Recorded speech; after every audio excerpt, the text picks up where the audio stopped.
থেকে যখন এখান থেকে রাত 2:30টার দিকে আমাদের জেনারেল অফিসার কমান্ডিংকে জানানো হয় যে এখানে চিটং ইউনিভার্সিটির পরিস্থিতি খুবই খারাপ, আমাদের এখানে ওনাদের সাহায্য প্রয়োজন। আমরা রাত 2:30টার খবর পাওয়ার মাত্র এখানে রাত 3টার দিকে আমরা চলে আসি।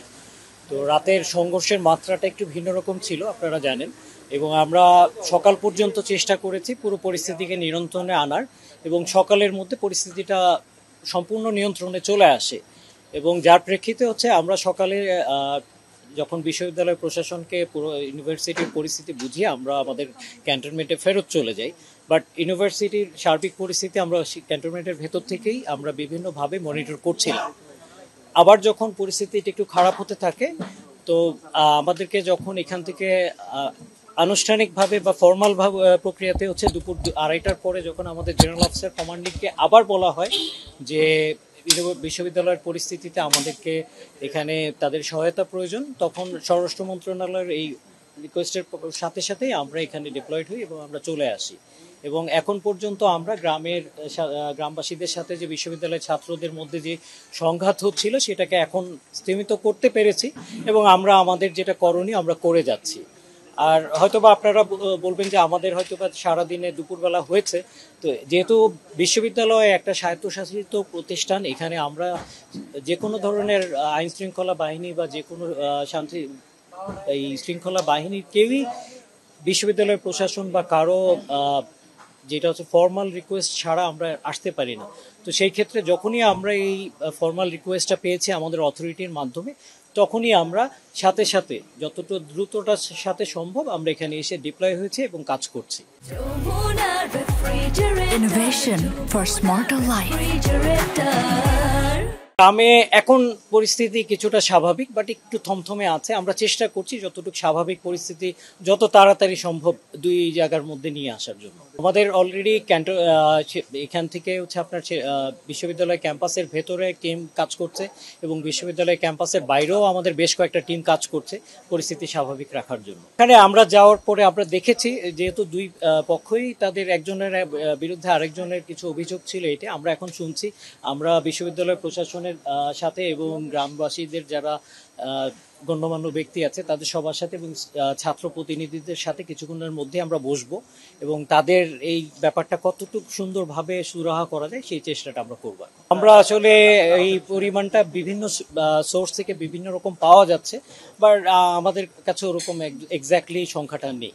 আমরা এখন চেষ্টা করছি, আমরা ওখানে যতটুকু যে মানে শান্তি শৃঙ্খলা বজায়ের জন্য আমাদের যতটুকু করণীয় আমরা চেষ্টা করে যাচ্ছি। এখন আমরা সকালে যেহেতু পরিস্থিতি খুবই স্বাভাবিক হয়ে গিয়েছিল সেই কারণে আমরা চলে গিয়েছিলাম, বাট এখন যেহেতু এরকম অবস্থায় আছে আমরা অবস্থান করছি। আমরা চেষ্টা করি যত তাড়াতাড়ি সম্ভব স্বাভাবিক অবস্থায় ফিরিয়ে আনার জন্য। আমরা ততক্ষণ পর্যন্ত আমাদের কার্যক্রম পরিচালনা করে যাব। এখানে এটা আসলে হচ্ছে গিয়ে মানে ওইখানে ধরেন বিভিন্ন ধরনের ভায়োলেন্স হচ্ছিল এখানে স্টুডেন্ট এবং বাইরের মানুষদের ভিতরে। এখন অনেকেই ওই জায়গার ভেতরে যে যাকে পাচ্ছিল তাকেই মারছিল। তা আমাদের কাছে মনে হয়েছিল যে তাকে ওখানে উদ্ধার করাটা জরুরি প্রয়োজন। আমরা সাথে সাথেই ওখানে দুজনকে উদ্ধার করে নিয়ে আসছি ওখান থেকে, এবং সেটা তারা অলরেডি থানার আছে, তাদের ওখানে তাদেরকে পরিচর্যা করা হচ্ছে। আমাদের কাছে এখন পর্যন্ত এইভাবে স্পষ্ট কোনো কিছু, এই কারণেই আমরা বসছি আজকে। এখন একটু পরেই আমরা বসবো উপাচার্য মহোদয়ের কার্যালয়ে, ওখানেই দেখি তাদের কোনো কিছু আছে কিনা। তারপরে আমাদের হচ্ছে কি আমাদের অথরিটির সাথে আমরা কথা বলে যেই পদক্ষেপটা প্রয়োজন আমরা সেভাবে কাজ করব। আমাদের এখানে আছে পর্যাপ্ত প্লাটুন, মানে আমরা টোটাল বলতে গেলে হচ্ছে কি আমরা প্রায় 10 প্লাটুনের উপরে এখন ভিতরে বাইরে আছি, মানে এক্স্যাক্টলি এই মুহূর্তে। এবং আমাদের আরো স্ট্যান্ড বাই ক্যাম্পাসের বাইরে আছে আরো কয়েকটা প্লাটুন, এবং পুলিশ আছে আমাদের সাথে, বিজিবি, র্যাব সবাই আছে। তো আমরা আমাদের যতটুকু সাধ্য মতো চেষ্টা করছি। এখন এই মুহূর্তে কিছুক্ষণ আগে আমার যে টহলটা ওখান থেকে আসলো, তাদের ভাষ্য মতে গ্রামটা কিছুটা স্বাভাবিক পরিস্থিতি আছে, যেহেতু ছাত্ররা সন্ধ্যার পরে ওদিক থেকে চলে এসছে। এখন অনেকটাই পুরোপুরি স্ট্যাবিলাইজ, তারপরও কিছু থেমে থেমে হচ্ছে। আমাদের ওই যে আমি বললাম কিন্তু একটু আগে যে আমাদের এখানে কিন্তু একটা স্বায়ত্তশাসিত বিশ্ববিদ্যালয়ের ভেতরে আমি কিন্তু চাইলেই দূরে চলে আসতে পারবো না। এটার একটা প্রসিডিওর আছে, এটার একটা formal way of requesting troops, বিশেষ করে ইভেন এটা হচ্ছে আর্মি যেহেতু আরো। সো আমাদেরকে এটার জন্য হচ্ছে প্রশাসন থেকে যেভাবে ফর্মাল রিকোয়েস্ট যখনই দেওয়া হয়েছে আমরা যতটুকু দ্রুততার সাথে সম্ভব আমরা এখানে ডিপ্লয় হয়েছি। আমাদেরকে এটা দুপুরবেলা আবার স্বরাষ্ট্র মন্ত্রণালয় থেকে আমাদের জেনারেল অফিসার কমান্ডিংকে এটা আনুমানিক 2টোর দিকে জানানো হয়েছে, এবং আমরা ততক্ষণেই আমাদের ক্যান্টনমেন্ট থেকে এখানে আসতে যে সময়টা লাগে আমরা সেই সময়ের ভিতরেই চলে এসেছি। অনেক স্টুডেন্টই এখন অনেকটা উত্তেজিত অবস্থায় আছে, তারা হয়তো বাহিনীকেও দু একটা কটু কথা বলছে। আর এটাতে আসলে মন খারাপ করার কিছু নাই, যেহেতু একটা বড় ধরনের সংঘাত হচ্ছে, এখানে অনেকে উত্তেজিত থাকতেই পারে।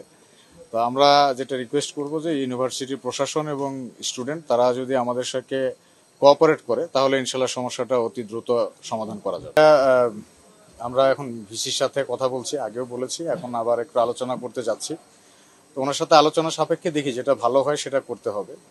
বন্ধ করা বা এই ধরনের বিষয়গুলো এখন বলা যাচ্ছে না, ওনার ভিসি সাহেবের সাথে আলোচনা করে দেখি। আমরা আলোচনা করছি, পরিস্থিতি বিবেচনা করে আমরা আমাদের পরিকল্পনা অনুযায়ী পরবর্তী কার্যক্রম পরিচালনা করব। এখানে ভীত হওয়ার কিছু নাই, আইন অনুযায়ী আমাদেরকে চলতে হবে। অনেকেই উত্তেজিত হয়ে অনেক কিছুই বলবে, আর সবার উত্তেজনাকে মাথায় নিয়ে দৌড় দিলে আমাদের হবে না, আমাদেরকে আইন ফলো করে কাজ করতে হবে। তা আমাদের এখানে যৌথ বাহিনীর সবাই আছে, ম্যাজিস্ট্রেটও আছে। তা আমরা ইনশাল্লাহ পরিকল্পনা করে যেভাবে ভালো হয় সেটা করার চেষ্টা করব। এখানে দুই পক্ষের মধ্যে মারামারি হয়েছে, স্টুডেন্টদের কাছ থেকে বক্তব্য শুনেছি, তারা বিভিন্ন ধরনের অভিযোগই করেছে, যেহেতু স্থানীয়দের একটা প্রভাব এখানে থাকে এরকম তারা বলেছে। জিনিসপত্রের দাম বেশি নেওয়া থেকে বিভিন্ন বিষয় আছে। তো এই নিয়ে একটা দ্বন্দ্ব সবসময় চলমান আছে। তো এই দ্বন্দ্বগুলো যখনই ছোট একটা উস্কানি পায় তখন এটা বেড়ে যায় এবং সংঘাতের রূপ নেয়। তো অনেককেই আহত হতে দেখা গিয়েছে। অবশ্যই এর বিরুদ্ধে আইনানুগ ব্যবস্থা নেওয়া হবে। আমরা ভিসি সাহেবের সাথে এই বিষয়ে আলোচনা করছি, আইনগতভাবে আমরা অবশ্যই একটা ব্যবস্থা নিব ইনশাল্লাহ।